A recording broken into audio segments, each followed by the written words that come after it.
Hongili malonel we wanga Hongili malonel we wanga Woyo lekela mboka wolo take tumba Okongo wone wote woko temela nchoka nyololo take tumba Maningando ekolale Hela kensa metalu yela o ekono Hongili malon. Merci, oui, merci beaucoup Balandi. Émission la bino na kati ya développement na kati ya Monde Vert TV na Fortune TV. Tuyambi lelo oyo moyibi Grand Équateur, ban Équateur balamuki à partir de diaspora au Grand Équateur mususu le Grand Équateur la muki bata diaspora la muki batomboki. Babi ki no fa tombo l'Équateur là bas. Na ngwana évidemment on salamaki les 24 na niveau ya foire internationale qui tcha na la plaza. Oyo bakutalaki banutikazo pesamaki bato yaki belé pona koyoka. Yango lelo biso oyo toye après événement toye ko sola na Fiplokange ou azali porte-parole ya Grand Équateur. Et aussi trouvé tapé moi c'était muké na oyo apaka salon nga balongoli yango na liste noire oyo komi lelo yo na patrimoine mondial ya UNESCO et sengo makasi. Mais mutu mabe musupe zali malgré tout apaka yango ils ont déclaré la monnaie il y a patrimoine mondial mais arrêtez mon mal sous kino oyo toki ko manyama baba ko ne bazonga sous bazo tekala banyama na prix mo ya babega ngoni na prix ya mangondo pour la baisse de conservation mettre sur la mingi o moto ezali Grand Équateur yango ndiko Philippe Mbote la yo Mbote belé oui toye pa no awa pa mato zali porte-parole ya Grand Équateur yo mo go expliquer ndimbola bandi baza kolanda Grand Équateur ezali. Bon, Mbote, na ba spectateur au Baolanda Bisso. Ezali ADGE, Action de développement pour le Grand Équateur. Donc ça veut dire que Grand Équateur, il y a espace Grand Équateur. Parce que bah Équateur, bah mouvement bah équatorien, ils ont belé. Mais eux ils allaient mouvement où ils ont réunir tous les 5 provinces dans la carte Équateur. Donc oui Kotanga. Mongala, Chuapa, Équateur, Nord Ubangi, na Sud Ubangi. Donc, biso tokabolité. Mouvement na biso ya Grand Équateur et zo zoignon surtout. Oui, c'est quoi eloko nini bena motu ya bozana ngo bosala ba objectif na mezanine. En tout cas, objectif faut qui bien na kombo lango déjà ezali développement. Tozali na posa ya ko si vous voulez accompagner développement na mboka na biso. Donc accompagner par exemple le gouvernement dans le développement, accompagner par exemple partenaire Nabiso pour le développement dans le secteur nyos. Mais tout le monde qui peut Équateur journalisme makasi londe boye action na bino yebenda ko développer makasi parce que Équateur zo makasi bozaki soute Équateur oyo be Équateur boye tout ça bakaba beaucoup la mais tout le monde mangote sko bino boye ko matsango ko mat. Justement structure oyo eza structure moko je peux dire bon, excusez-moi le terme, mais ils ont structure mode de révolte. Oui, parce que bah somme à Équateur, bah t'as les réalités ndé. Je crois yo zappé historien, oui bi histoire en boko. J'ai camine ya Lubumbashi tonga malambongwan. Il y a EVA na caoutchouc na cacao, il y a Équateur. Lelo, donc tout ça lokola Équateur comme lokola Mbisi. Balongoli salité batiki ba utiliser kambisi ou bien kwanga bazala besoin ya kwanga kasa ba obwaka la fulu biso tozala ka kasa kwanga donc lokola bazwi biso bongo mbula na mbula et sali biso na moni musu na ko tchatezaka révolte et sali biso révolte que biso moko ba somi ya Équateur to telema to relever to sangsara déjà bongo ça je vous apprends chaque mois chaque membre tu as plus de 400, tu peux faire un bon, tu as la compte, tu peux faire un bon. Et tant que tout le monde qui est commis important, montant, est commis important, nous devons faire la sortie médiatique au Taraki Lobby. Oui, mais bien nous peut côté Babi Bozami au Cabaneza solo. Bon, et là qu'on a une premier on se connaît au Cabana. Ce qu'on est bosali action boy, action développement boy. Donc bo 5 sabatunyoso, boza bena boté mo 5 sabatunyoso. Ça veut dire que ni révolte on a bien action les révolte. Révolte on les a makambo belé. toza ko se révolter pe na comportement. Donc médiocrité oyo balona et pas na biso. Donc parmi les objectifs de biso toza pe ko abolir médiocrité, ça prendra du temps, mais toza sûr que toko makaka. Boli na mutu ezaki na mokolo ya le 24 oyo sengse bato bana Équateur bakutalaki ba notification bopesa bango lobela so limbola so moke.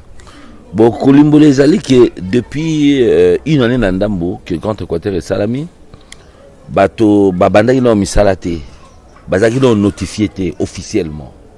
Ya wana lobby officiellement topesi moto na moto pour a tia loboko na patte to bana mosala.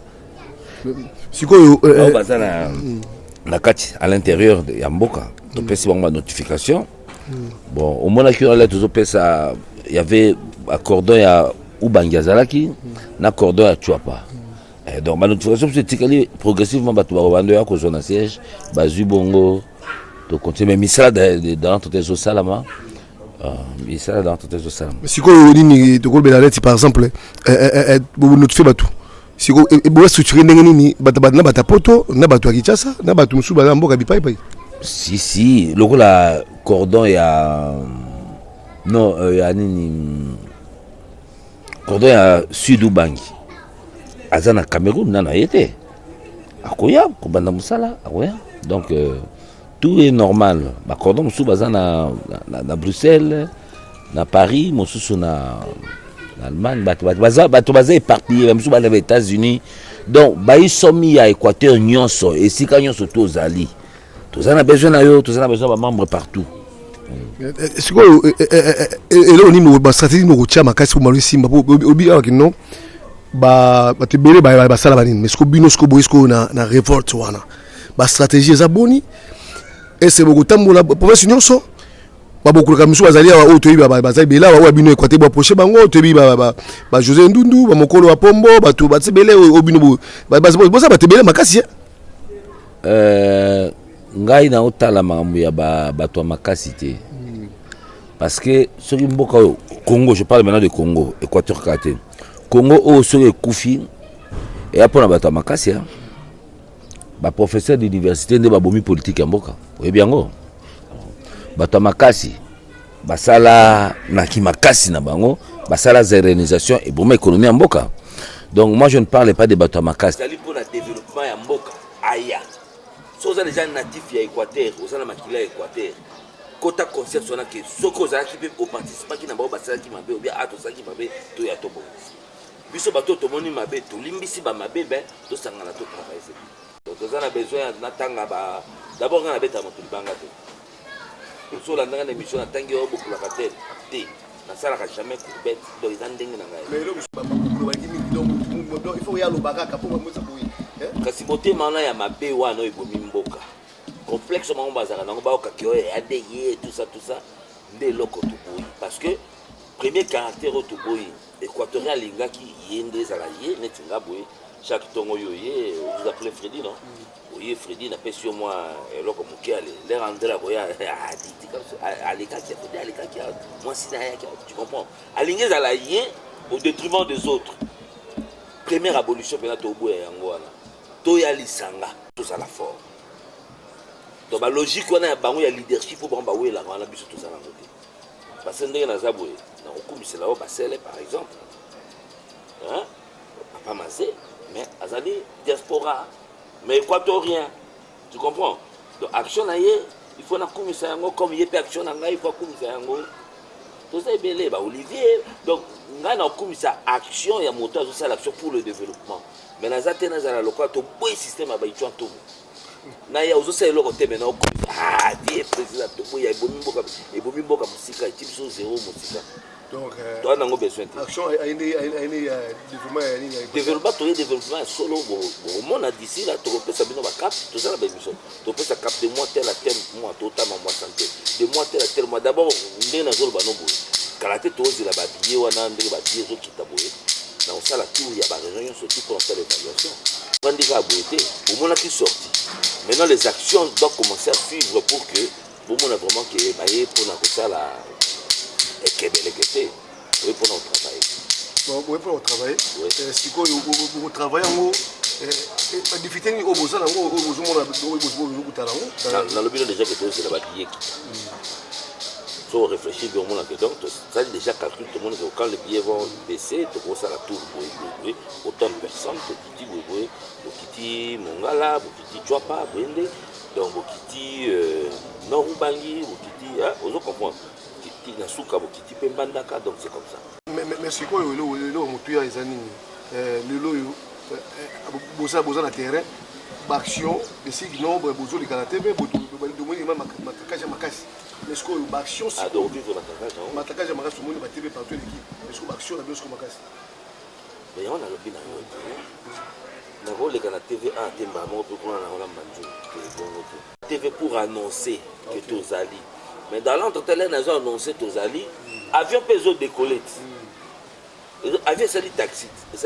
te ye na place ya décollage puis en l'air ezokende wana oyebi bruit wana avion babenga yango na lingala bruit avion esalaka avant edécolle na lingala oyebi komona longi sikoyo olongili maloko ebeti yo moko journaliste ozo reconnaître ke non bovivre lobby sur le plan médiatique ça va d'abord na sengi yo merci ndenge oreconnaître et maintenant sikoyo avion ezomata botuna biso la tokoma na destination ndenge tosa mpe to ate musika otomoni kaka bakarte tosalaki bato basadere mpe lobi basadere mpe esenga sikoyo bato mosusu bazolinga biso awa kino bakota mpenza po tomoni yebisanga ifunge mpo bato nyonso bajeune et tout ça nde vision donc makanisi ya sika na kati ya action na bino alors question wana eza etimami brusquement numéro oyo nakopesa eza numéro oyo ekoconduire bino na adhésion parce que moto asalaka adhésion elle s'appelle Maman Nyota awa na Kinshasa azalaki lobi bien nazoko parce que je passe son numéro en tête nazopesa numéro nanga so bato babengi mpona adhésion nalekisi bango directement d'accord ok oui fidèle spectateur nous continuons l'émission tu veux continuer l'émission Grand Équateur oyo action et développement pour la Grand Équateur balamuki abiki non bayebana musabato bazola na pongi kino va développer progrès bango mais tu peux pas Équateur ezali na Équateur ezali na Équateur mais biloko nyonso tout quand tu parles de caoutchouc c'est déjà agriculture moto ozoloba na yo aza grand investisseur de caoutchouc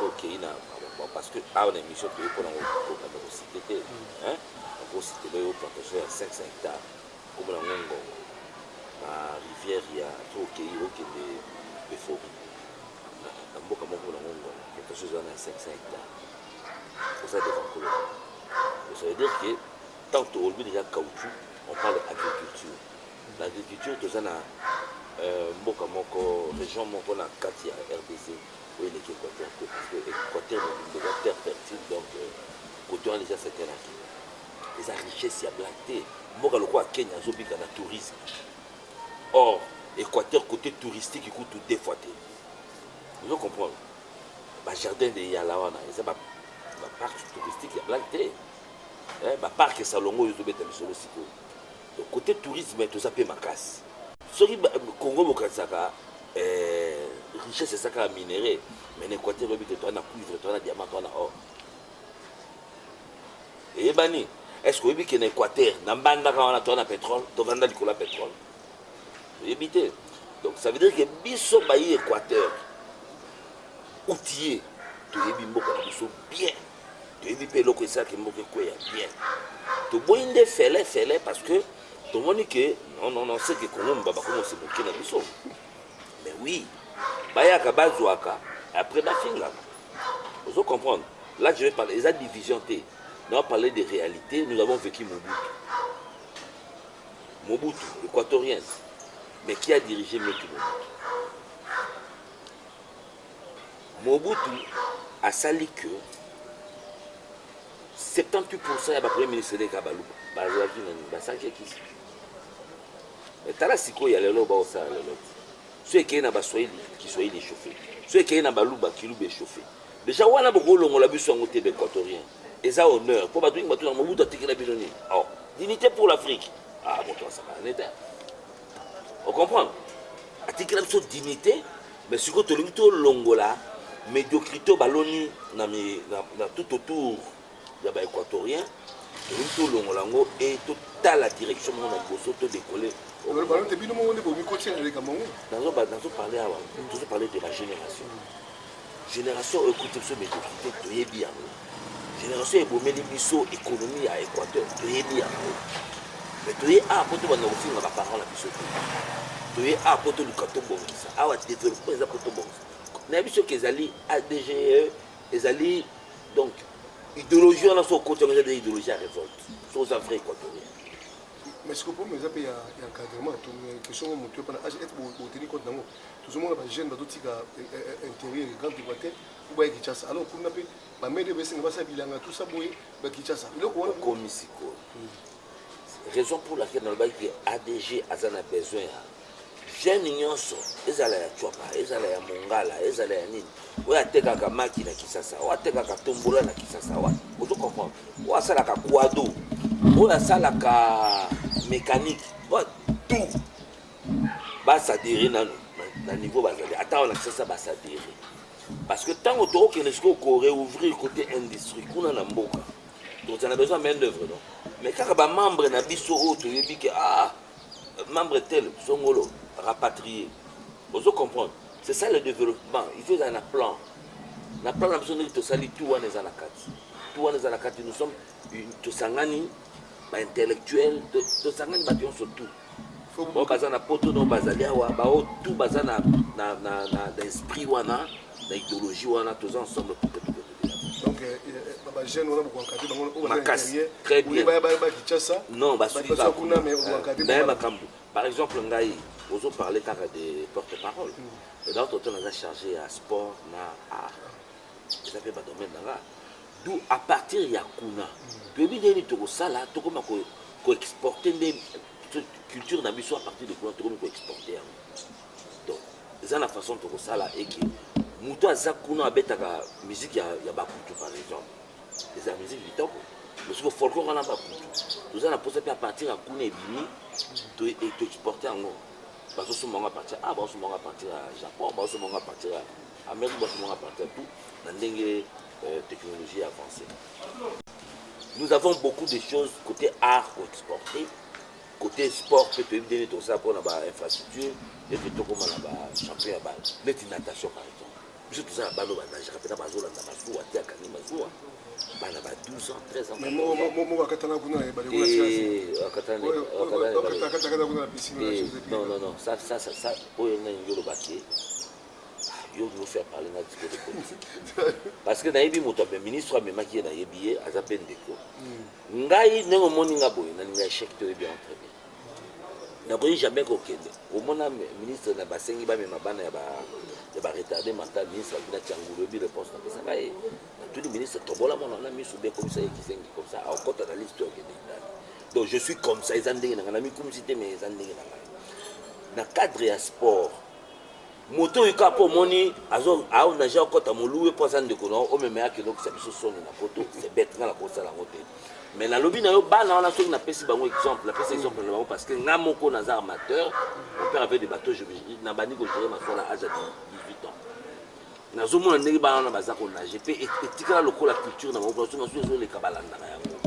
Bana il faut pas côté entraînement donc il doit avoir des piscines olympiques dans l'intérieur au bana on va côté entraînement et bah vous allez champion parce que dans un exemple les camarades na ngamboko moi la monsieur Christian Azamit Paul Christian tant que mon a suivi Hollande abotami na Bwende akoli na Bwende mais ce que papa na ele akufi ba bengi na Londres na Hollande ok pourquoi ma commune na Hollande akuti compétition ya champion Hollande pour bamolu ya côté que c'est un village ba mona iposo pembe mais il y a le baka kimongo le mongo le baka moi français bani mais les a commis ko na mboka na bango na natation tombo ni musaka côté mais danger ya ko nager dans na modèle à villageois deux fois abima champion tu comprends c'est mon ami on comprend le exemple à bongo donc ngana lobe loko na exemple la vivant dans une expérience à bébé dans le domaine du sport, dans le domaine de la musique.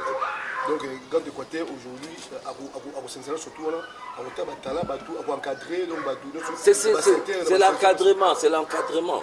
Ceux qui checking, ceux qui ADGE, à Tchakinga d'un côté à santé, n'a pas pour un docteur. Donc je les remercie d'abord que oh, mbeni bato ba poninga be ba pesika mamo ba domaine oya. Ça veut dire que ba santé expertise. Tu comprends? Je les remercie d'apprécier mon pédale bravo. Et total a suivi expertise on a tout chama na bato na biso avec nos moyens bien sûr. Total ndeni to confiance. Oui, donc il y a la deuxième partie émission où nous allons puis pas tout bête sur pas salon là, balongoli ya mona na balise papa qui péril et donc balongoli yango pas en péril. Au balongoli yango ekomisiko na niveau ya UNESCO a récupéré un ekomisiko patrimoine mondial. Réaction nous a boni. D'abord les réactions c'est ngo parce que parc Salonga les alokola pour le la parc Salonga on a plantation à mon neno ils en a entré à parc Salonga pour un autre péconjefé ça on a la héritière de péconjefé ça plantation à papa où on a vivre en France dans la plantation donc ce bâti en haut déjà dans niveau et comme a reconnu dans niveau là c'est plus des richesses parce que dans les parcs on a bien la contournant d'abord les parcs c'est le plus grand d'Afrique ils ont presque 4 régions. Parce que c'est l'équipe d'Angela, il y a l'homme là. Nous avons un parc qui est ce qui est dans l'Omami. L'Omami, il y a une frontière des gens où ils ont battu là. Donc, Kassai, vous comprenez? Ils ont Équateur, ils ont la région Béli. Parc. Ils ont un parc qui est intéressant. Ils ont un parc qui est monnaie. Si vous avez un côté à Salonga, ok, tu vas mon côté, tout ça. Vous avez un parc à Salonga. Est-ce que la population bénéficie de la non, non. Ils ont organisé des garde parc Bazali, mais ils ont organisé des parcs qui à l'Est. C'est très intéressant au niveau mondial. C'est le plus grand d'Afrique. Mais le gars Bissoka équatorien, Tobima Babolole, Makamabusha Akaboye, Totika Raka Bongo, Ndeyango Zaneta. Là, je remercie. Voilà, côté Wana, bravo. Bravo, elle a reçu ça bien, elle va bien. Si ça m'a béni, peut besoin d'insister à l'endroit ça le va. Mais dans le monsieur Zali, Bandeko Balandi, où ils allaient que non, arrêter M. Cyril Mouré-Bimaki, où il n'est même pas ministre Cyril Abouli, où il va Cyril Abouli, le ministre Nyamugabo. Voilà, le ministre de la République de Tchouléka. Parce qu'il a arrêté, on a autorisé, on a chassé, on a parc. Donc, il va autoriser braconnage. Voilà qui est il va monter à Mickey, il va pouvoir, on est à Capé-Bomandé, Bissot. Il y a pouvoir té d'ailleurs qu'on a monocle ba lobaki ba raser Équateur richesse ni Équateur ba otengi donc tanga no yomo bandela comme Nyamugabo expliquer ngai qu'est-ce que Nyamugabo mutoko Nyamugabo a voir dans makambo ya biso Équateur donc akolobaka makambo ya ndoki po ba bandoki vous comprenez au ministre ngo so signé nini donc pour ba baza ministre nini Nyamugabo financer ya Bulu Ngala oyo asinyaki ndemona mungala comme nena Chérie Abouli andimaki makambo wana ye ministre ya finance ba park nyoso kino o paka Virunga o paka Salonga donc les abosho mutakoti braconnage mbibo ana s'arrêter wana kino arrêter na autoriser boye basa braconnage bongo nyama la batie nyama na ba prix na leti éléphant batie na ba 2500 oh miyoka 100 000 nga papa nga bokola éléphant parce que ngai soko tuni na rankin na matongi lopango nini ezaki na éléphant ba bokola ba biso na bongolo à 35 donc il éléphant comme les zozo éléphant on a tant mobutu lobi non particulier ko bokola éléphant landa côté en 1974 après combat allié à lobi na papa bi bonjour 5000 zaïr éléphant na batindi na l'ouvrage ndebi soko siko à partir de l'air éléphant qui parce que biso bana to boya ki to mesana ngine éléphant nyama malamu na boko na azanya mamungo très bien zomona donc ce qui est lobby siko que éléphant ce na tangi ka éléphant na mwana éléphant na mbongo mobutu apesa ki na tali chose ko biloko yango esombaki enfin bon ba 2500 au moins te ba bando balinga biso équatorien te à vrai dire ça je le dis ouvertement parce que yana makambo pesa kanda loka wana fait pesa kanda. En plus, au moment où les autres ministres, autant de ministres sont équatoriens. Azaki na makamwana mais na évité pardon équatorien on makila on dirait choses différents. Parce que ngale bossa loi moko boye na moni kizo détruire mboka. na opesa ngai 1 million de dollars na oboya parce que wana ko ba mamboka ministre mosusu tanga na za équatorien mais il était là les bo signé loi moko bo ezo détruire biso alors yango no moni na bi na yo ba nouveau ba leader ya sika au tout ça dans l'Équateur toujours tchabino maboko mais so iboye pe na bo continuer na idéologie ya liboso to sungola bino wana lu ouvertement pour boto pas sangelo ko parmi bino ba leader en azate on comprend tous ali na uidal comme on a Gilwando tous na Willy Bakonga tous na Jean-Luc Seboussa tous na ministre de transport la piste de transport vous allez comment on a été pédage total maninga comme tous na yé tous Acacia donc oyo nyon surtout biso tozo considérer bino comme ba leader na biso politique soki botamboli bon momesano na idéologie ya kala d'abord moto sala bino jalelo azati moto kwa ngai no sala bino jamais jalelo bo s'attendre na ngote ngai idéologie na ngai ezali okomi mokonzi to commission na noté dans okosisa ki mokonzi na yo nde osali fête to beti maboko il faut makamwa ne changer suka biso ne to ya ko sala ko to fête parce que ba fédération mo ta sisi ba fédération mo ta côté classe comment est-ce que bino na Congo bo fédération bo côté classe il y a un sabino ba moibi cravate ndenge moko na balado azoyiba na zando na moibi azoyiba na libongo akotsa moto de doa bo ndenge moko bo mona spécialité po boko yiba na cravate yakuta liki makasi ayebena azoyiba azo mama mboka mobimba donc ya monene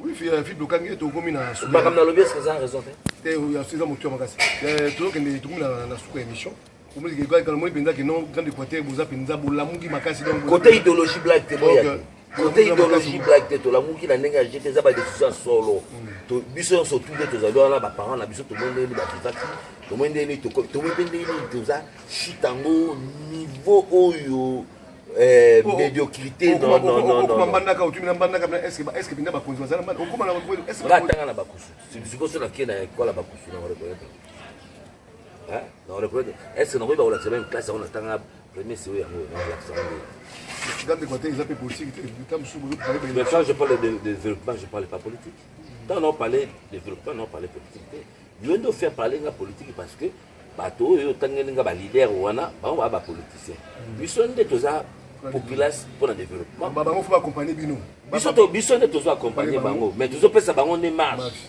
so ba yena marche akala pour na box politicien za pas cité pour na comme ça politicien zéro ils a pas cité bato liboso ba yeba quitter mais biso to yebi comment même médiatiquement parlant sur le bida casser politicien casser mais quand même dit le nom d'officier a tout mis moi ni na tu pas moto yon stoya na développement faut la commission na bête de la bravo la commission personnellement na yebi été mais na bête de ma boque parce que dans mon école na évoqué je cite les noms Badaka na Bwende na Chapakuna assemblée provinciale stade donc ça veut dire que aye ko corriger oh ça les révolte à ça grand Équateur donc ça déjà na carte fait ça déjà membre de son excellence vous êtes déjà membre à aux Zélandais nous sommes dans combattre yo za Simon makasi na ndenga jeté nde na loba na tima ina mnoroté na yebi bonjour ya Gilwando je ne connais pas mais ce moto à Meki à revivre grand Équateur Simana les andenge moko pe grand Équateur les ont réclamé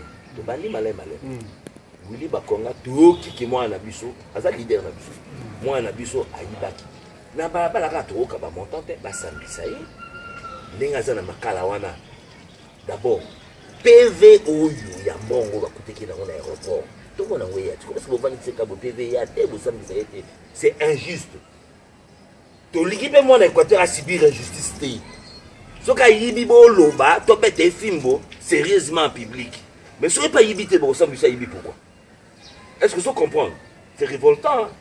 Tout ça na besoin peut toyeba pe na sujet na yeza nini nous allons entreprendre des démarches pour toyeba qu'est-ce qu'il y a donc tout na ye moko na makala ngala ki na makala na tout na ye Willy problème eza nini oza grand Équateur oui yebisa biso réalité bosembo motaka babombela ngo maité lumbu babombela ngo maité po kosukola kaka alors toyeba vérité toza simana un point ba toko bwende ko na biso te Oui, tu comme une souka émission. Message européen, ça n'a pas tout, surtout la Bakonzamboka, la Batou, équatorien.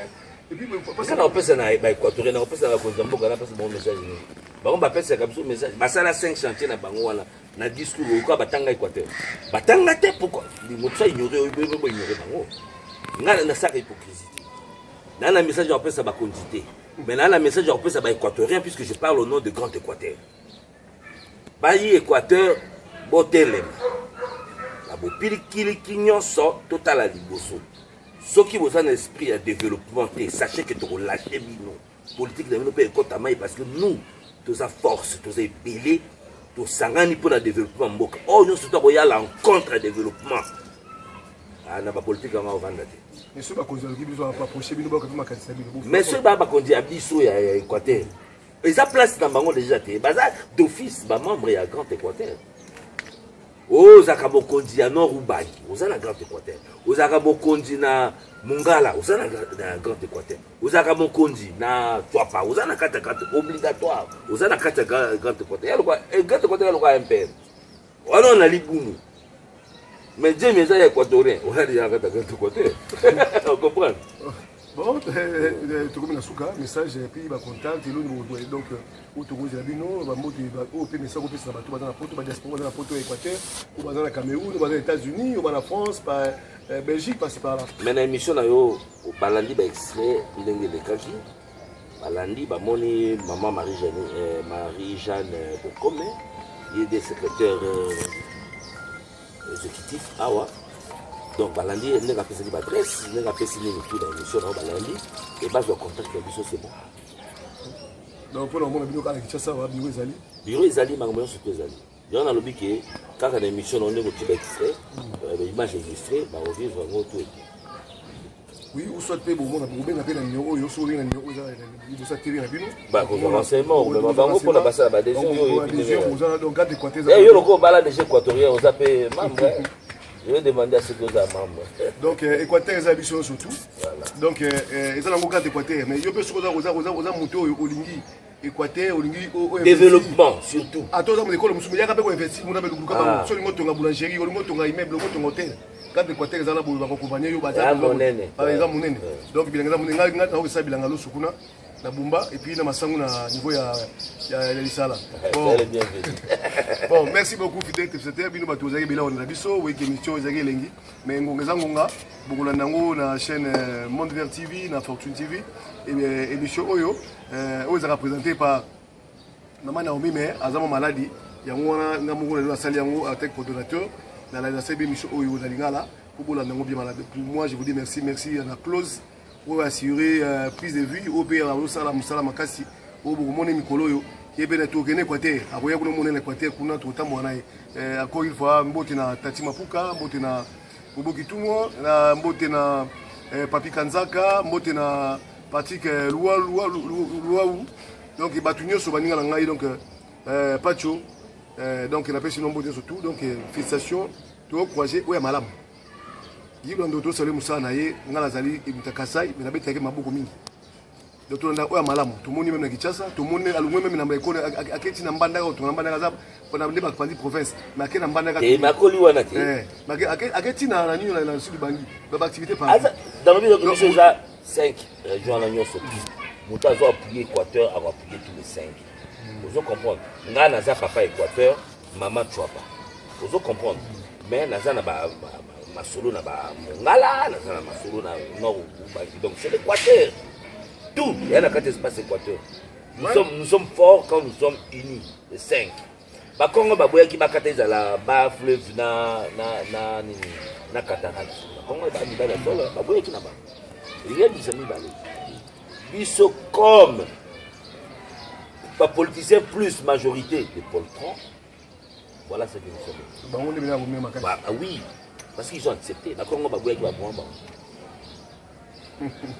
Donc pour l'Équateur, il y a des Équateur, bisous, tu es Équateur, ils ont parce que ngayo na bumwana, donc il a maswati na badongo, donc ils ont la nord.